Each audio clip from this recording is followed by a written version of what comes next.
Hello guys, welcome to my artifact card reveal. Because Wifecoach will also join us in a minute, I will take my card reveal a little bit spicier and shorter. Also because the card I will reveal today is not that sophisticated game mechanical wise. The reason for that is this. I present you a card which costs a lot of mana, namely 9, which is a lot in Artifact because most of the games end by mana 9, by mana 10. But if you happen to play this card onto the board, the name is not for no reason Thunderhide Alpha. The Alpha comes with a whooping 25 attack. And 25 attack is pretty much the most attack in the entire game of Artifact by far. The biggest, sickest attack in the entire world of Artifact. And that's amazing. So if this guy is unblocked, it will deal 25 damage to the tower, and that at the same time means it will usually kill the tower, or even sometimes double kill the tower if it hits, let's say, 2 times on a tower which is already damaged once or killed once, destroyed once. Now, it also comes invulnerable. And how do I come to the point of invulnerability? Well, 25 life is, let's say something would have 100 life. That would be invulnerable because you can never kill that, not really at least. And the same pretty much goes for the Thunderhide Alpha. With 25 life, even if you have something like a hero which hits for 12 damage, he will still need to hit this thing 3 times. Alright, if you have a hero with 13 attack, but chances are that this hero won't even survive another turn. Which means the Thunderhide Alpha, if it comes down on 9, it gets hits 1 time. Let's say on 10, it takes another strike.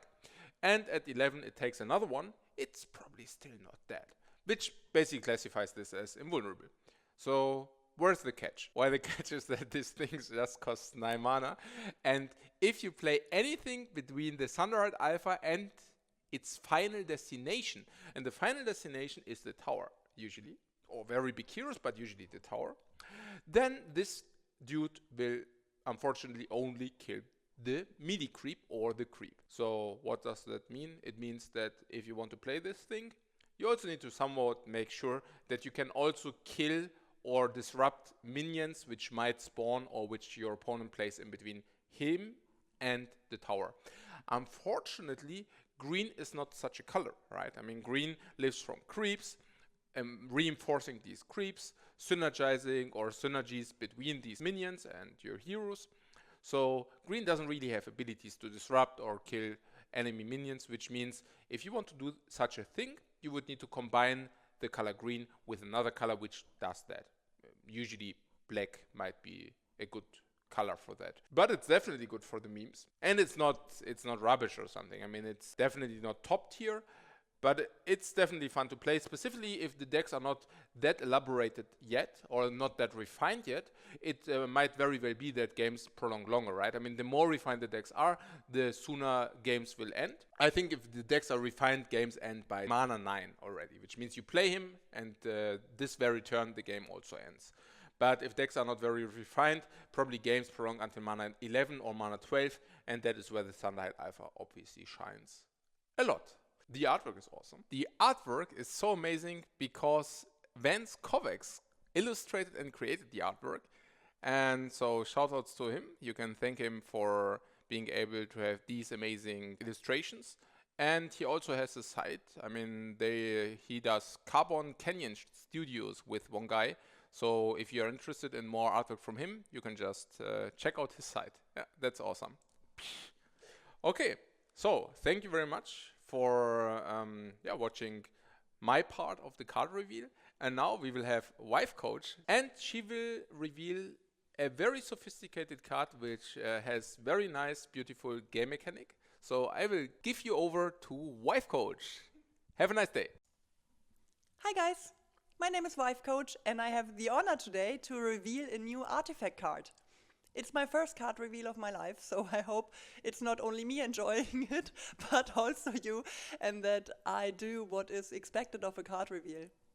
you have already seen the different colors of artifact heroes, you have already seen different cards, you have seen items, and I think you are aware of most of the mechanics implemented in the game already. Even if you are not a Dota player and you did not know the characters beforehand, you will have a fairly good impression of what the different colors do. First of all, you have red, with a strong hero base who just have these massive stats and push through the damage, and it's not fun to be facing a red hero. Then you have green, who is a more minion and heal based color, and you have black, who you definitely don't want to joke around with, because if you joke around with black, you will get ganked.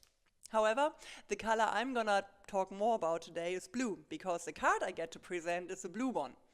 Personally, I have not played it too much because it's a spell-heavy class with weak heroes, stat-wise, which you need to be able to plan ahead a bit.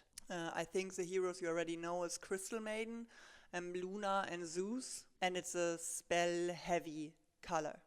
So the heroes, as I already mentioned, have weak stats, but they usually bring strong cards. Luna, for example, bringing Eclipse, which just accumulates all these charges and pierces the entire board away of your opponent. You have Zeus, who brings the Thunder God's Wrath, which pierces 4 damage to each opponent's hero, which is really nasty because usually you kill at least 1 to 2, sometimes more, and the opponent cannot do anything in that lane later on. You have also already seen Annihilation, I believe, which clears the entire board, and there's also other AoE spells I don't want to spoil at this point. However, it is a spell-heavy deck which takes more concentration to think about than other colors. You need to think more about how to play that color because, for example, the Eclipse charges accumulate and AoE might be more effective in the end or at the beginning, and you need to really think about when to do what. The card I get to present is called Bolt of Damocles, and it was advertised to me as a big finisher, and let me show it to you. That's the one. What it does? Well, it does what's printed on it. It does 20 damage to the opponent's tower. It costs 10 mana, which is a little bit expensive. It's a lot of damage as well, so I guess it's okay. And the fascinating aspect about this card is that the effect it does is actually far less important than the fear of it having it in your deck by your opponent. What I mean is, if you have it in your deck, even as a one-off, your opponent needs to play around it. He cannot let one tower fall, which sometimes is strategically a good thing in Artifact, because especially when you play versus blue, there's so much AoE that sometimes you just cannot play all lanes, or one lane got cleared or whatever. Letting one lane fall might be good if you have a stat-heavy class and then you beat down your opponent's towers. When you play Bolt of Damocles, he cannot do it. Even if you never get to use it, he cannot let one lane fall because another lane might most likely go down to 20 lives and then you just finish him off with it. Especially with all these AoE available, it's very likely that he will be able to clear the board at least enough to get you below 20 lives. So it forces your opponent, only the scare effect of it, that if he did not manage to kill you by mana 10, that he is not allowed to have one dead tower and one tower below 20 at that point. And this really manipulates the game. It forces your opponent to play around a one-off, which he usually doesn't have to do that extremely. I mean, he does have to do it as well for Annihilation, for example, for some AoE where you cannot overcommit, but the Bolt of Damocles is really, really nasty to play around. As mentioned before, the effect it does is smaller than what it does with your opponent's strategy. I like to play it because it's just super fun. What you try to do is to keep your AoE, to keep removal, to keep the nasty stuff in your hand, and you just threaten the whole time. You just try to stay alive until mana 10, which with blue is not always the easiest thing to do because of the weak stats. But if you kind of try to get there to mana 10, you just really have this option to be behind on 2 lanes and still get the win in with a big damage spell. What is kind of impressive, I mean, this is a general thing about artifacts, that the artwork is just amazing. It is such a beautiful game. It really is. And if you look at that card, it has been done by Daniel Romanowski. It is just so much love to every single detail of this card. Alone for the artwork, it's worth playing it actually.